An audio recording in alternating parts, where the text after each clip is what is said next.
You know, it's funny. For an incarnation I grew up with, 7 was my idol as a child. This video required a lot of homework. The new adventure novels, Big Finish, 2 seasons of stories I'd just actually never seen, and the most convoluted continuity yet. Oh my god, this is Project Destiny, a great audio play, but to understand what's going on you first need to listen to Project Lazarus. So I dive in and what do you know? You need to first listen to an old one called Project Twilight. There is no indication of this, so I do that, I come back to Project Destiny, forget about it unless you've listened to Angel of Sugatari, and before that, Enemy of the Daleks, to even know where these characters are at and what the hell is going on. Don't even get me started on the character Klein. Jesus, timey-wimey. Jump in at the wrong place and you're in for a bad time. These stories have a comprehensive reading order, something I learned the hard way. But in the end, it's worth it because Sylvester McCoy's incarnation of the Doctor is so intensely rewarding. 7 is a great Doctor if you value character development. The man we first see in that terrible, terrible wig could not be further from the guy here. McCoy had strong comedy roots, and so his Doctor presented himself as a clown. But like many actors to attempt the role, he only found his unique persona nearer the end of his run. I'm a little iffy calling it character development because it's such an abrupt change. From kooky juggling uncle to dark mastermind who talks in riddles and rolls his R's. As a child, he was by far my favourite classic Who, but the 80s were the 80s and the stories of this period are something else. The truth is, the 80s was very, very hard on this show. It's easy to see how this kind of Doctor appealed to my 10-year-old self, because the show was never at a more child-orientated level. The stories are unapologetically unsubtle, colourfully camp, and always interesting. The revival series was almost the spiritual successor to this very specific era. Whether it was character-based or just cheesy fun, the show really did have to accept its own limitations. As the TV show became very, very self-aware, but also very, very cheap. Unfortunately, the show just wasn't taken very seriously at this period of time in British culture, and this does reflect in the scripts themselves. For example, Delta from the Bannermen. I had a field day, oftenly cited as one of the worst stories ever made in the show's history. What they failed to mention is that it is so fun. Unbelievably watchable. It has a batshit plot, terrible effects, likeable characters, great cliffhangers, and it's just so distinctly its own thing. Which made me just stop to realise, isn't that all classic Doctor Who? This is the most Who episode to ever Who. The 7th Doctor's era is filled with personality and charm. Enjoy it in the same way you would Sarah Jane Adventures, because at the time that was the kind of show Doctor Who was. 7 was very impacted by the Cartmel plan. Writer Andrew Cartmel intended to make the Doctor more of an important, grandiose figure, after adventures in Gallifrey society had reduced him to a bit of a schmuck. As a result, expect to return to the days of the trickster, shapeshifter, secret keeper of the Doctor. This incarnation is always making plans, keeping secrets, and hiding relics, like ancient relics around the galaxy. That's his thing. To his companion's discontent. But what people really overlook is how vulnerable this Doctor can seem. He's dark, he's silly, he's Machiavellian, but McCoy can also really act. The handful of stories where this Doctor is taken out of his comfort zone is heartbreaking. He's a Doctor with a lot of responsibility. He wants to settle scores. He intends to win. And although his other chirpy incarnations have casually done horrible acts, I have no qualm calling him the darkest Doctor. So, let's see how the Royal McCoy holds up across every other medium. Top 5. By the time McCoy had finally worked out this darker angle on the Doctor, the show was abruptly cancelled. So, trust Big Finish to capitalise on the darker schema aspect of the character's final season. 7 was even retroactively made aware of the Time War. In Forever Fallen, Big Finish actually expand on the Doctor's sense of morality. This short episode was written by one of us. A fan writer submission to the Big Finish Short Trips competition. a competition I also submitted to this year. Although when I saw this story, I was incredibly intimidated because this is one of the finest pieces of Doctor Who media ever written. The Doctor battles masterminds and megalomaniacs and always offers them a final chance, a way out. Stand down now, or I'll have to stop you. Well, what if one time a villain accepted that offer? Sean Calvin gives up his villain scheme and allows the Doctor to try and rehabilitate him. Oh, Sean Calvin is up there with all the other Doctor Who pantomime villains, but this story works because it's brimming with reality and honesty. Can you change human nature? This story is superb and it's free right now on the Big Finish site. And on top of that, it's just a great example that fan writing can be just as official and valid as anything else. Number 2, the Happiness Patrol. Okay, am I really gonna defend the Candyman? Is that what I'm doing today? Listen, I love this eerie thing. It's adorably twisted, steals every scene it's in, and should definitely come back in the modern series. And I'm only partially joking. Even with the licorice all-sort man aside, Happiness Patrol plays out like a delirious, sickly sweet counterpart to Vengeance on Varos. A terrifyingly dystopian, a culture of fake smiles and disco colours, covering up a real kind of sadness. Dean Martin of The Guardian described it as a pink noir, which is perfect. Somehow, Patrol managed to use the campness of the series to its own advantage, and it's also a distinctly political episode, scoring a couple potshots directly at Margaret Thatcher. Hey, call Bill and 12 SJWs all you like, sci-fi is usually pretty politically charged. And then you have stories like DRACONFIRE. DRACONFIRE isn't smart at all. It's an alien world, some fun sets, and a cheap runaround. And it's very good at it. Often overlooked, Ace's introduction is fascinating. This planet is one of the most creative environments in the show's history. Sabalom Glitz is always a joy, a mix between Jack Harkness and Del Boy. And the dragon? As flawed as the design is, it's an unlikely ally and super adorable. Oh, and it also has the funniest cliffhanger of all time. The Doctor climbs down a ledge for no reason and then loses his grip. A literal cliffhanger, and the most hilariously pointless detour possible. Seven and Mel are the most 80s combination possible, and this era is nothing but endearing. When Mel leaves though, I don't know, I feel nothing. Another companion who mysteriously falls in love off screen. Good thing the special effects are dope. That's just Indiana Jones, you can't do that. Number 4, Enemy of the Daleks. And the most generic story title goes to... But to be fair, if you were given a Dalek story, surely you'd have to name it something of the Daleks. Book Club of the Daleks. Fan Club of the Daleks. The stakes of this one are weird. The Doctor arrives in the hours before one of the world's most horrific events. A catastrophe that not only has he brought his companions into, but is actually there to cause, to ensure that it happens.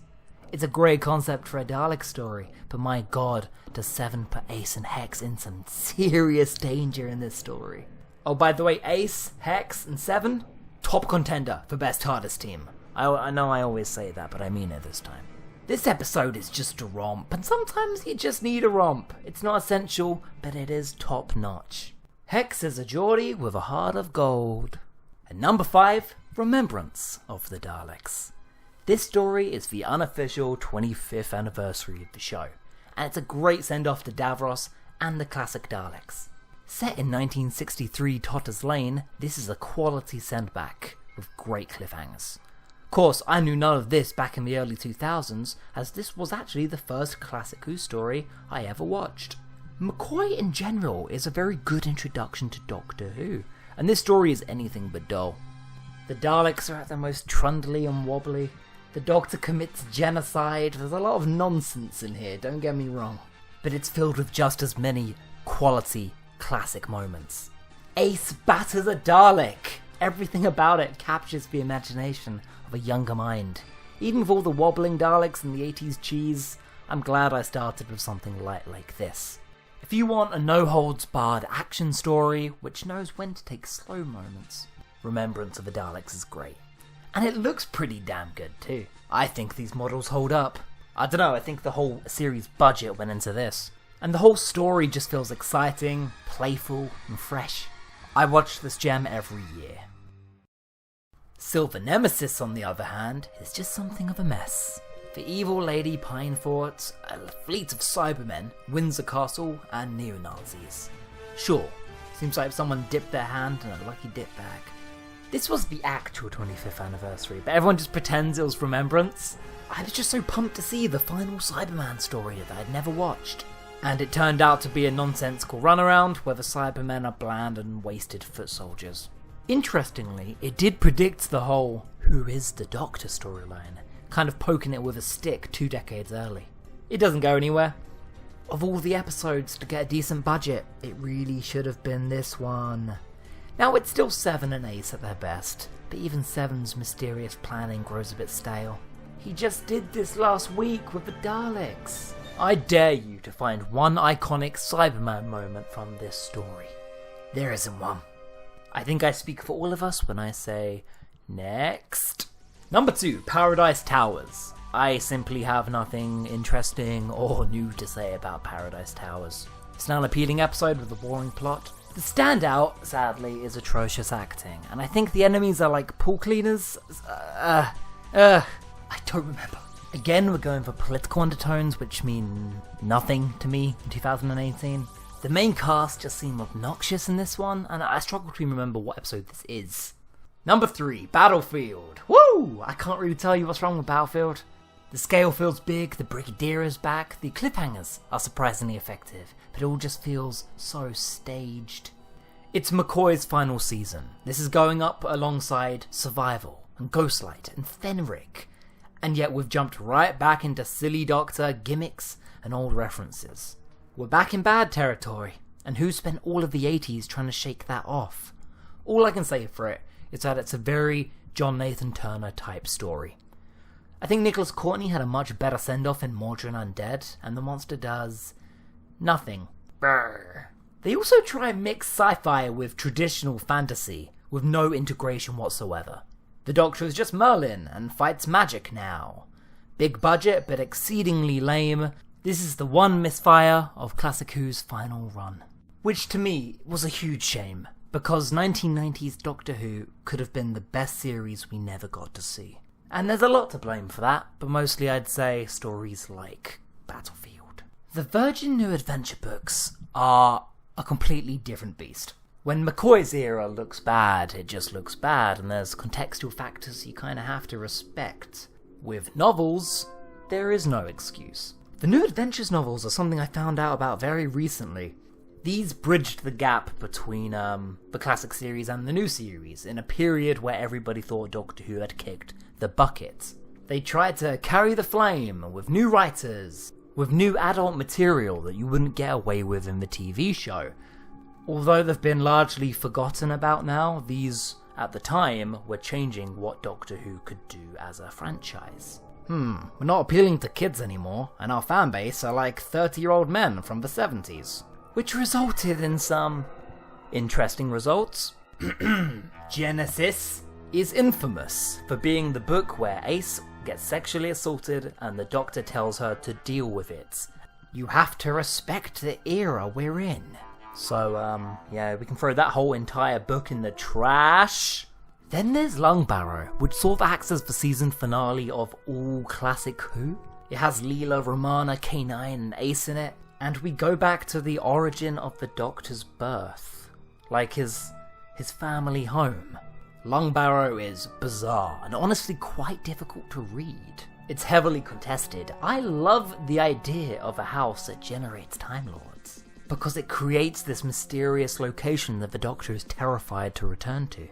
I don't know, many people have disowned it as part of the canon family. It seems Stephen Moffat definitely did, but no, I don't want to talk about that. I want to talk about Transit. Oh, even saying that puts a bad taste in my mouth. Transit is filled with sleaze. 50 pages in, and I counted 4 uses of the word semen. So that's interesting for Doctor Who.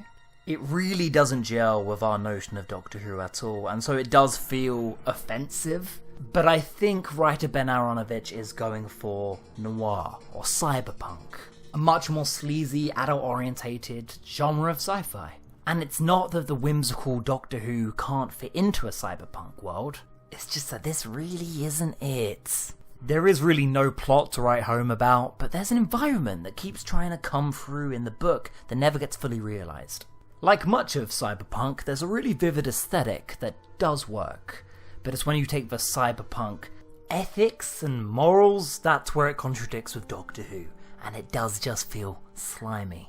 Don't tell me about the semen flavour on the Brigadier's great-great-granddaughter's mouth. I like a bit of smut like anybody, but that just seems like sacrilege. I'll return to these books someday, when I'm desperate and running out of Doctor Who content. But until then, ugh. And finally, number 5, I don't know. How about this edutainment special I found on the Survival DVD? It's the ultimate journey. Here's your host. Welcome. You've just been selected for the ultimate challenge, the biggest game show in the universe. The Doctor, Ace, K9 and Cedric are taking part in a game show to see who can host the ultimate challenge. This special is likeable nonsense, strictly for young children and maybe flat earthers. But my question is, how do we make this fit into the canon timeline, huh? Get onto it, Who fans. It's adorable because Sylvester McCoy is clearly loving it, and K9 can't solve the most basic primary school science questions.